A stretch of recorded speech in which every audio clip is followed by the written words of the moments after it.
guys, good morning. Wala pa siya kayo panot brush, wala pang hilamos and everything. Gising ko lang guys, pero andito na ako ngayon sa city ng Holola, dito sa city center. And andito na naman ako sa labas ng church kasi tutulong ako na magre-repack ng mga goods para ipamigay mamaya ng church sa mga tao dito. So dahan-dahan lang ako maglakad, penguin walk kasi sobrang dulas guys. Nagmelt ang snow and umuulan. Pagpasok ko nga sa loob guys, sabi nila magkape na daw muna kami habang hinihintay namin yung mga gamit na darating galing sa mga stores. And meron na rin mga pagkain guys, mga fruits, vegetables, mga tinapay na nakaready na nasa table na nabilang na rin siya. Binibilang namin bawat items guys, like for example sa mga vegetables, ilang piraso yung lemon, ilang piraso yung avocado, ganyan, para alam namin kung ilang piraso yung ilalagay namin bawat bags para pantay-pantay siya sa lahat ng bags, na meron talagang malagay na something from that kind of category, like example sa mga gulay, sa mga prutas, sa mga tinapay. So yun yung ginagawa namin, ino-organize namin siya, tapos dinidivide namin para sa lahat, para magkasya talaga siya. May mga volunteers din na nagko-kolekta ng mga food doon sa stores. Tapos pagdating nila, binibilang namin, chine-check namin yung mga items. Tapos yung mga sira na prutas, yung mga sira na gulay, tinatanggal namin yon. Kapag pwede pa naman siyang makonsume, yun, sinisave namin. Tapos nire-repack namin siya guys. Tinatanggal talaga namin yung mga sira-sira. Tapos lahat ng basura dyan guys is nakasegregate din. Merong segregator na basurahan na naka-reserve doon sa gilid, kung saan lahat ng mga basura is organized din talaga siya na nakasegregate sa mga nabubulok, hindi nabubulok, sa plastic, and sa mga iba't iba pang mga kaplastikan sa buhay. Charot lang guys. Pero yun na nga guys, ikapoy nagikugyaw-yaw ani, kawrag lisod man juday kaayo ning mag-voice over, no? All in all, yung mga nagawa namin ng mga bags guys is 120 bags, and lahat yun merong laman ng mga gulay, may fruits, may tinapay. Pero usually guys, karamihan tinapay din talaga kasi yun naman kasi talaga yung isa sa mga staple na pagkain dito sa Finland. Bawat bags guys na nababalot ko or nare-repack ko, ang iniisip ko is para yun sa akin, para yun sa amin. Nakakatuwa lang na noon pumipila talaga ako sa mga libreng pagkain sa churches. Pero ngayon, andito ako para magbalot ng mga pagkain para ikamigay naman ng mga church for free dun sa mga tao na nangangailangan.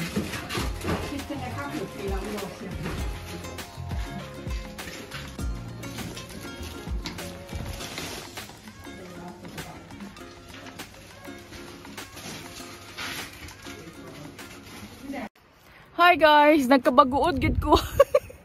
As in, actually, wala talaga akong plano kumuha ng food today. Pero, binigyan pa rin nila ako kasi sobrang daming pagkain talaga guys. Pero, eto nga, sobrang bigat. Ito pa sa kabilang kamay ko guys. Nasa ilalim, hindi ko mapakita sa inyo mamaya pagdating natin ng bahay. Uwi muna tayo. Umuulan ngayon ng basa na snow. Nagmelt ang ice. Pero nag-snow na naman ulit. Hi guys! Andito na ako sa bahay. Sobrang excited ako kasi sobrang dami kong naiuwi guys. Kahit wala naman akong plano talaga na mag-uwi talaga ng pagkain. Kasi sobrang dami pa namin pagkain sa bahay. Sobrang dami pa naming fruits. Kaya sabi ko hindi na ako kukuha talaga doon ng food. So ipamimigay na lang yun doon. But the thing is, sobrang dami talagang pagkain guys today. And sabi talaga nila, kumuha daw din talaga ako para hindi daw masayang. So, ito na yun guys. So, ito na yun lahat yung binigay doon sa church guys. Sobrang nakakatuwa. And, sobrang dami guys. As in, o diba, may pa-chips pa. So, dito guys, meron silang Estrella na chips. Nanggaling ito doon sa, tawag nito, sa Fatser na building or sa Sinuhe. Ito, dinonate nila. Maraming ganito guys. And bawat bags, ng bawat tao talaga merong isang sip-sip. We were able to prepare 120 bags of goods, and lahat talaga merong chips, may bread, may fruits, may karne, and iba't ibang klase pa guys, and marami ding mga milk products. Tapos bawat isa din ng bag guys, meron ding pa noodles na ganits. Lami ba kayo ni siya oh? Pero sa totoo lang guys, alam nyo, hindi ako bumibili ng ganito sa store na ganito kalalaki na mga noodles. Kasi medyo mahal kasi siya. Pero since bigay ito sa church, hala, sige, kuha day. Pero ito, yung binibili ko kasi talaga is yung mumurahin lang talaga na noodles na 1 euro something lang, yung hindi aabot ng 2 euros. Pero ito galing ito sa church, guys. And ito, guys, hindi pa siya mag-e-expire agad-agad. Hindi siya last today. Ito is mag-e-expire siya sa 27th ng February 2024.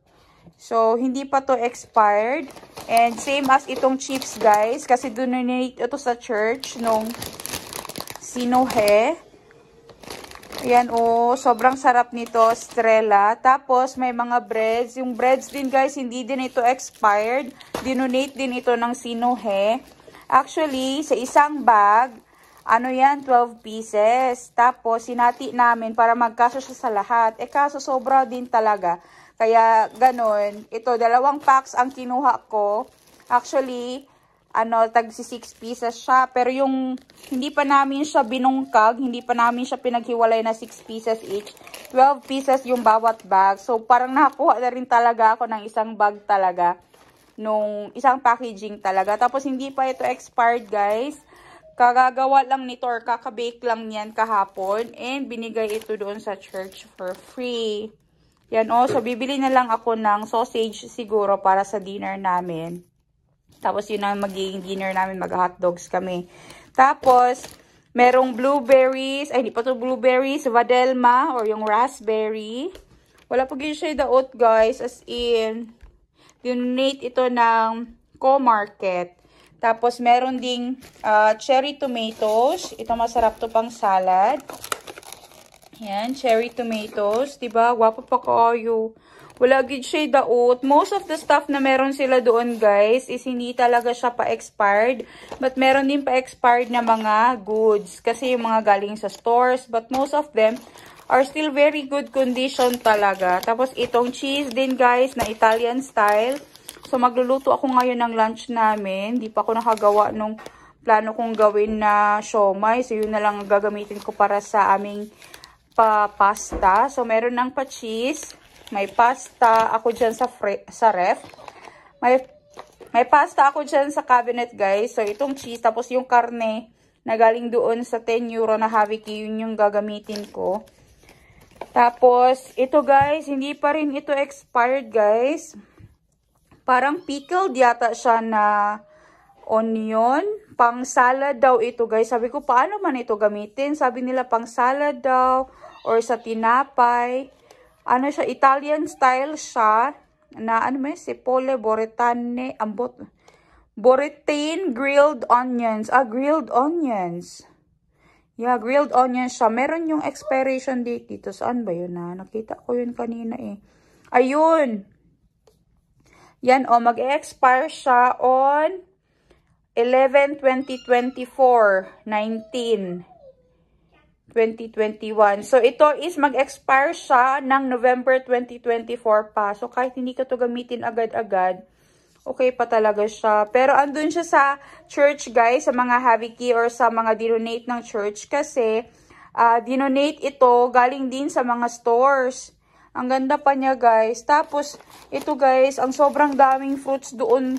And sobrang daming mga berries talaga today. Meron doong mga avocado.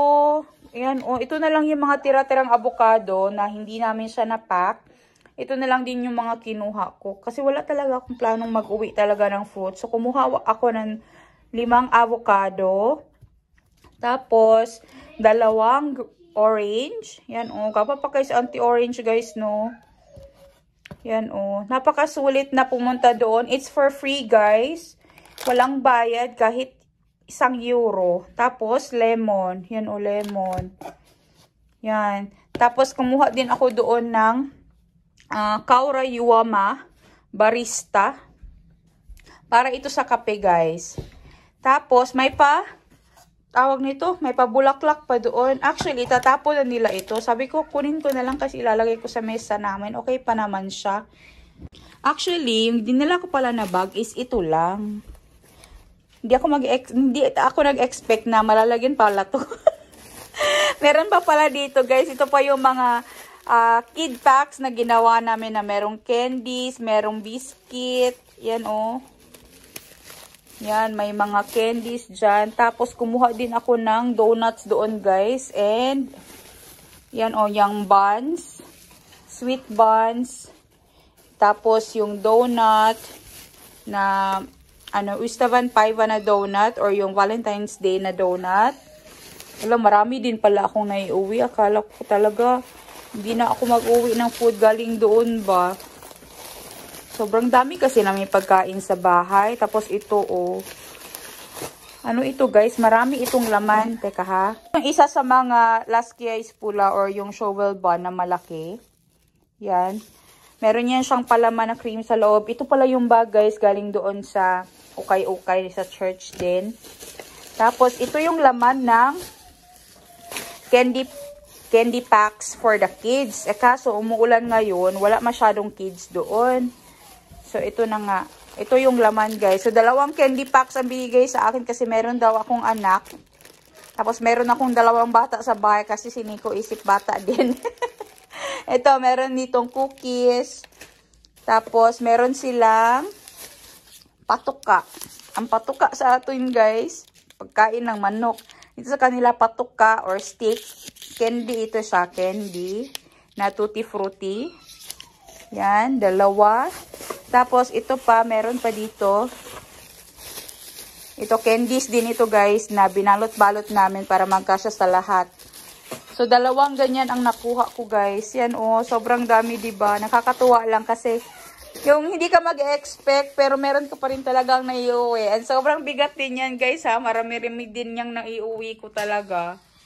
So, magluluto na muna ako ng lunch namin. Tapos, magkakape kami ni Nico. Ito yung gagamitin namin or kakainin namin for our coffee. Tapos, meron na kaming pang gata sa aming kape. Si Nico ang magluluto guys kasi maghuhugas ako, marami kaming hugasin. So yan yung karne galing doon sa Happy Kiruaka or doon sa 10 euro.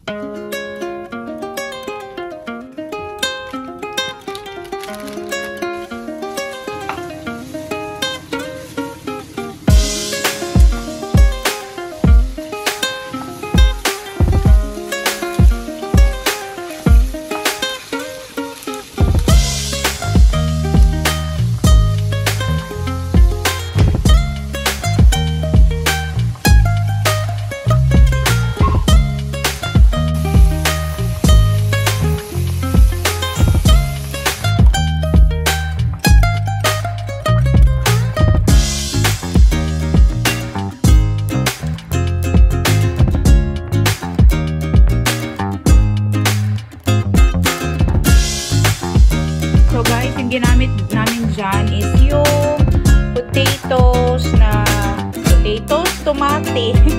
Potatoes. Yeah, it's from the Habiki as well. And this one also was from the Habiki.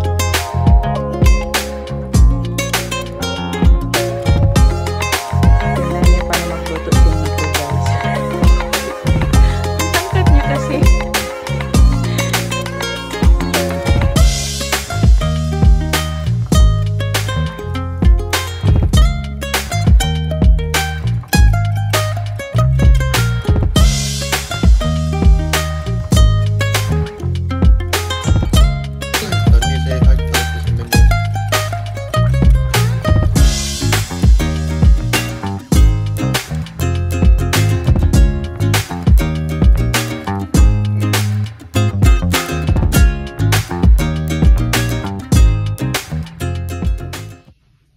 Guys, mauna na ang amo ang pagkaon today.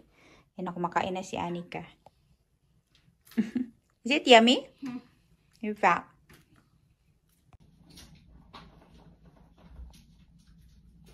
So, ang dami naming pagkain sa table. Almost libre talaga ito lahat ba? Ang binili lang talaga namin dito is yung pasta. Tapos, salt and pepper. Tapos yung basil na dried. The rest is free. Kasama ito guys. Libre yan lahat galing sa church. Tikman natin yung luto ni Nico guys. Masarap ba?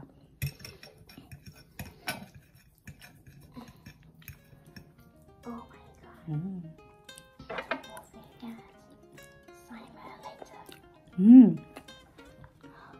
It's good, Daddy. Kitos.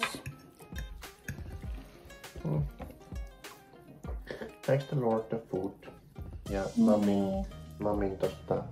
Mamin new carrier, volunteer carrier of that volunteer work.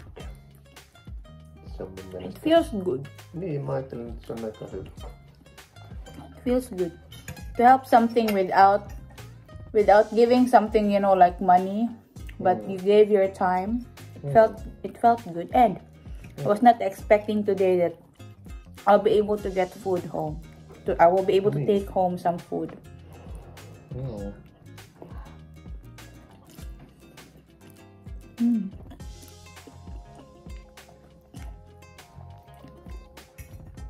The only thing we spend in here, Daddy, is the pasta. The rest is the stuff where, like, the meat, it was from the Haviki Rawaka, and then the pasta sauce was from the Haviki as well. Si Tensei Yusto is from their church.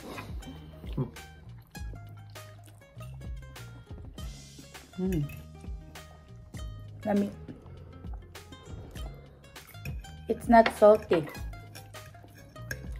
It's good.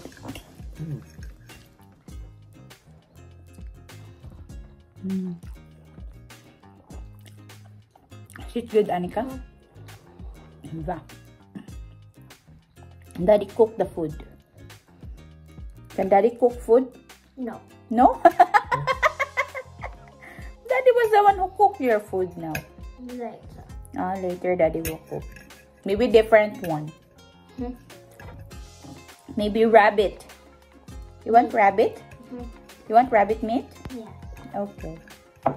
Maybe Daddy will clean the rabbit soon.